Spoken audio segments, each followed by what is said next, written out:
quick, wasn't it? It seems to have taken the international community off guard a little bit. So fast. You know, we had this stealthy buildup of Russian forces, APCs, fixed-wing aircraft, attack helicopters. Then we had the Russians, you know, quickly move through the formalities of preparing for this action. The Russian president getting support, permission from the upper house of the Russian parliament yesterday. The Russians gave NATO and the United States 1 hour's notice, and then they hit. This completely changed the conversation at the UN for the General Assembly. Tomorrow, Putin's going to meet Poroshenko, Angela Merkel, and Francois Hollande. Those talks are supposed to be about Ukraine.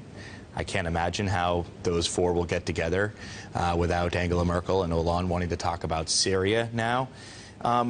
And so this is really dramatic stuff. This is actually, I figured out, the first time we've had a Russian airstrike since the collapse, outside of the former Soviet Union, since the collapse of the Soviet Union. Pretty remarkable stuff. And if we could go into history for a second, the last time we actually saw the Russian military moving outside of the former Soviet Union was June 11th, 1999, when we had the Russians quickly seize Pristina airport at the end of the Kosovo War. And it threw everyone for a loop. You know, nobody knew quite what to do.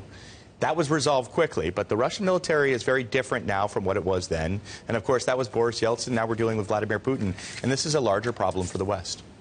In 20 seconds, the targeting is interesting. Yeah, so he says he's going after Islamic State, that is Vladimir Putin. The West, the Wall Street Journal, for example, reporting that the U.S. officials are saying he's going after everybody but Islamic State, including CIA-funded militants that were fighting Assad.